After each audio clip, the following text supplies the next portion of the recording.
Mama. I'm Courtney Cecil, proud mom of two boys and an organizational culture and behavior change executive. And I'm a believer in building a movement to help the burned out, overwhelmed working moms reclaim their control and free time so that they can confidently remain in the workforce without losing the sanity or themselves. Now, let's get started.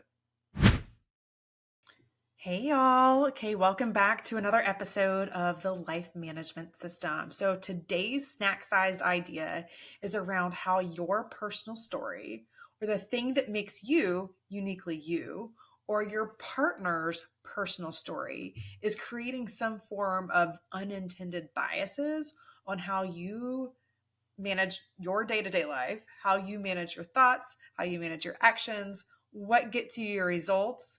And that is impacting both the way you do life at home and the way that you do life at work and all of the arrangements in between. So let me take a step back and elaborate. My husband Richard and I grew up with two stay-at-home moms, and we were so blessed to have moms that were incredibly present. And at first, we thought that's what we wanted for ourselves. And there were many reasons it did not shake out like that. But it was our experience having that as parents that led us to think, gosh, we want that for our own kids.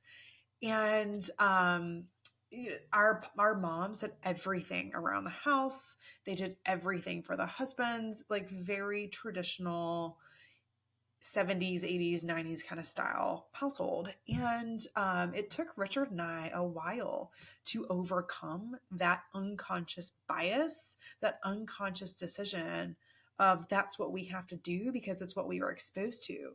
When in all actuality, that did not align with what we wanted out of life because the outcomes that we would get with that did not align with what we most valued.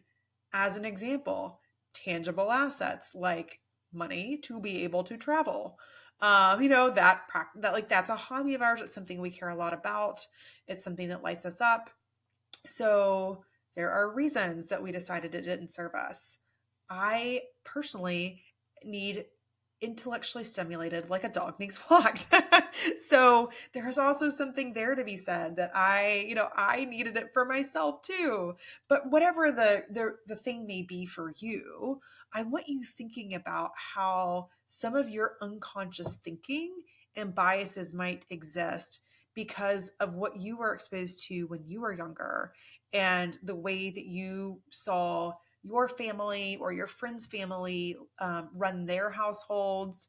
And I'm willing to bet so much of the way you do life has been driven, whether unintended or not, by what you were exposed to. And the unfortunate part of that is that can start to add up and increase some of the invisible labor and the other things we take on because we have all of these perceptions of what our role as working women, our role as women altogether should be or should not be, that is showing up in the way that we go through our routine. And we have to pivot and become more intentional to disrupt that. So that mental shift in recognizing that we are a dual income house or even if you're a stay-at-home mom, even if you are a single mom, um, there are there's just so many reasons that we do what we do. And until we're intentional about like recognizing this serves me or it doesn't serve me, we're going to continue spinning in this place that just probably doesn't serve us. So I'm going to go through a set of reflective questions, and I want you to pause this as many times as you need to. I want you to write them down. I want you thinking about them. I want you talking to your partner about them and saying, well, holy crap, I had no idea this came up for us in the way it does, because I'm willing to bet so much of the way that you parent, the way you do life on your own or with your partner is some form of what you experienced in the home growing up. So the questions that I'm posing to you, my friends. One, if you grew up with two parents, how did they find balance in managing the household? Or how did they find balance in parenting? Or even bringing in income or chores and household, like all of that stuff. So, how did your parents find balance?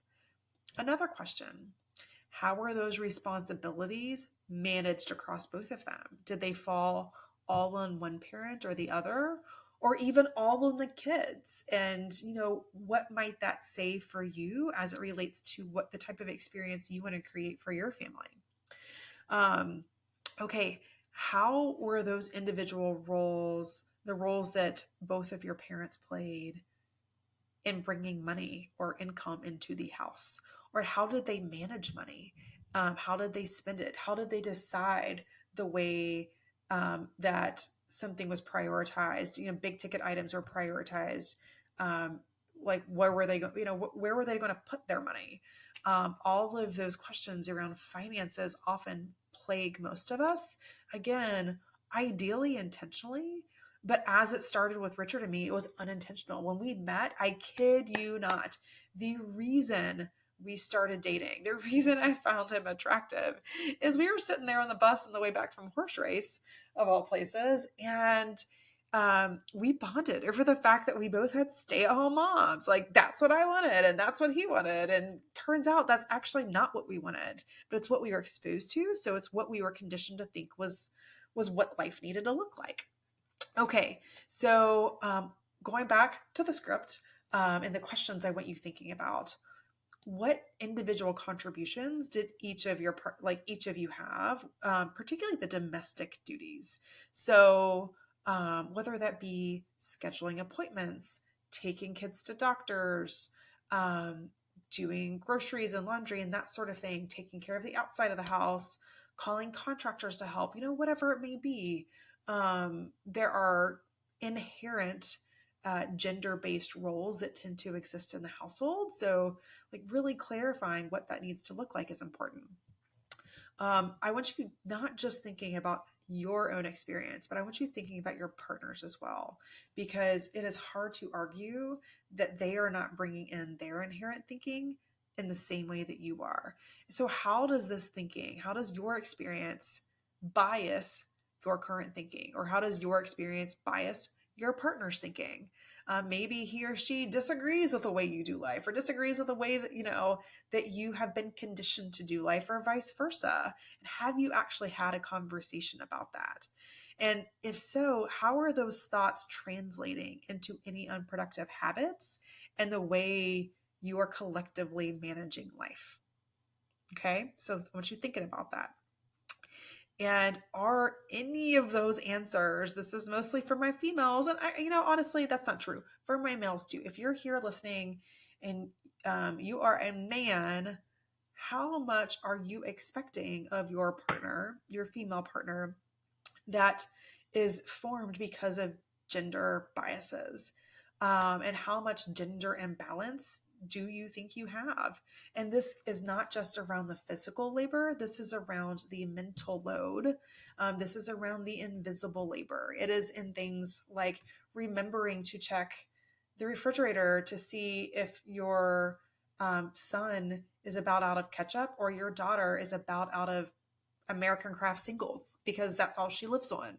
Whatever it may be, those are invisible labor acts of love that many women tend to carry.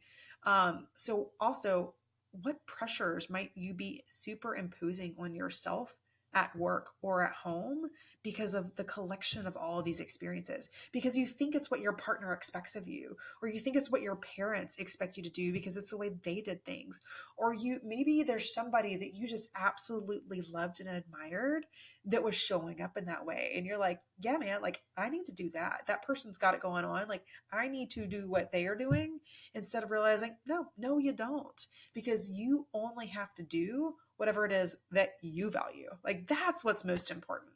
So hopefully this is delivering the snack size thinking that I am promising in these podcasts.